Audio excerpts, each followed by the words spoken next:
Hello viewers, I am Dr. Srinivas. Today I was in front of you with the topic called Dharani. Okay, so government have taken an initiation and started this portal called Dharani. Now Dharani is an amalgamation of both revenue and registration departments. So here both the departments was merged and made it into a one portal called Dharani. So Dharani is a portal where agriculture properties and non-agriculture properties can be get registered here with this portal called Dharani. So government have started the registration of this agriculture lands from November 2nd 2020. Now from 23rd November 2020 this non-agriculture properties registrations is going to be start from Chikadpalli sub-registrar office at Hyderabad. Okay, so before going to detail, let me distinguish between this agriculture properties registration and non-agriculture properties registration. So agriculture properties registrations is going to be get registered in MRO office by Tahsildar. Okay, and at the same time non-agriculture properties is going to be get registered in sub-registrar offices, okay, by the sub-registrar.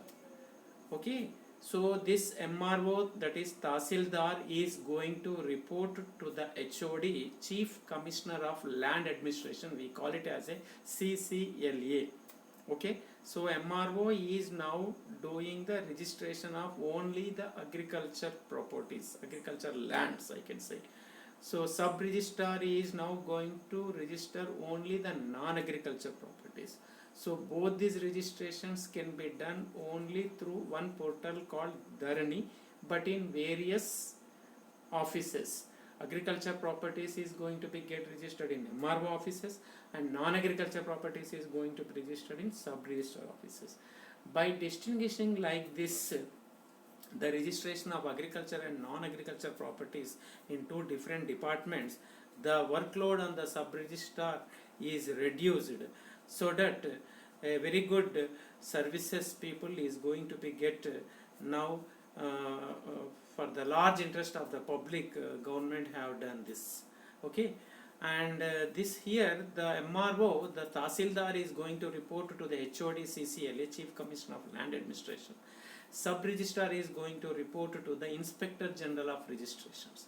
Okay, but one thing was in discussion here yesterday at in high level meeting, that both the officers who are doing the same job of registration, but MRO is doing the registration of agriculture properties, sub-registrar is doing the registration of non-agriculture properties, but both are doing the same job, but they are reporting to the different HODs.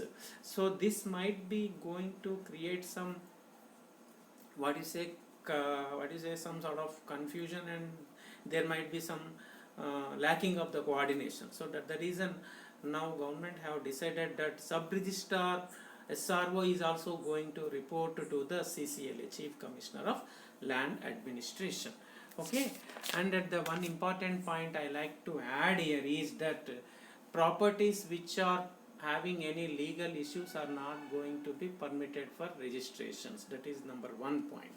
And the second point is, in the, for example, in the Hyderabad limits, if any open plots is not having the permission of HMDA or DTCP, we call it as a Directorate of Town and Country Planning. So plots in such layouts where there is no permission of that layout is not taken the permission of HMDA and DTCP, that layout plots are not going to be permitted for registration. And at the same time, if any building is and for example, if it is other than the Hyderabad limits, okay, if any open layout flats have not taken the permission of local bodies and at the same time DTCP, okay, so that flats also not going to be permitted for registrations. Same is in the case of the buildings also.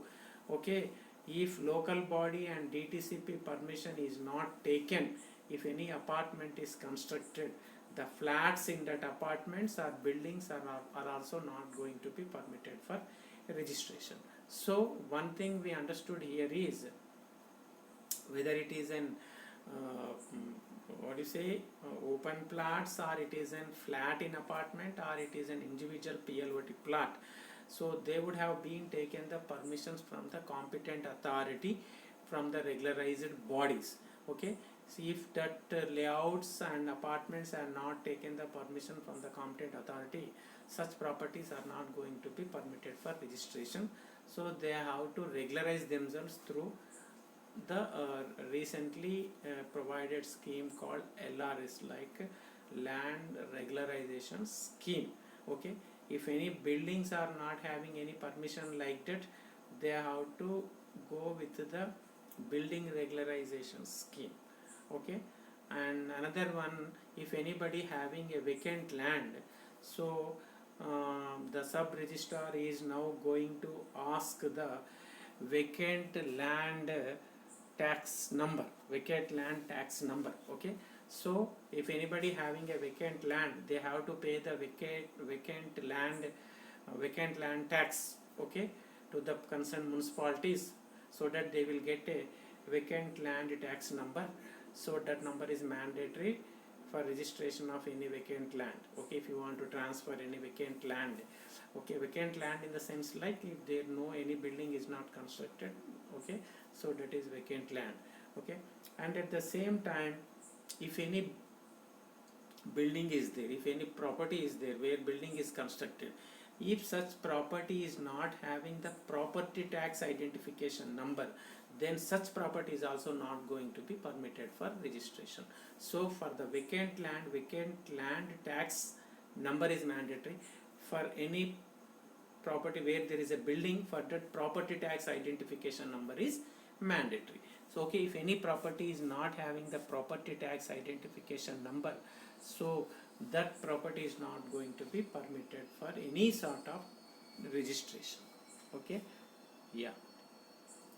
And at the same time, some properties like works properties and temple properties, okay, in that if any open flats is there, if that flats, open flats which are in works properties and even temple property lands, even temple land and works lands, there if any open flats is there, if such flats has not taken, if that flats are made without taking the permission from the competent authority, like what I mentioned, like local body or DTCP or HMDA, if it is Warangal GWMC, so then such properties are not going to be permitted for registrations. Okay, and finally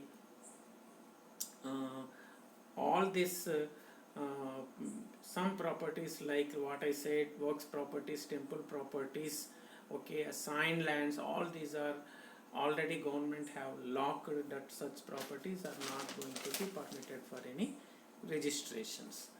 And at the same time, now since 69 days in Telangana, this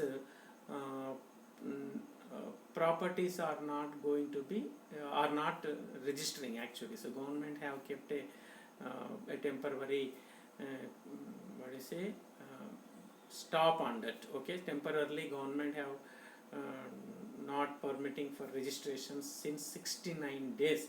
So from the 23rd November 2020, the government is going to start the registration of non-agriculture properties. So we can expect a lot of crowd in the sub-registrar offices.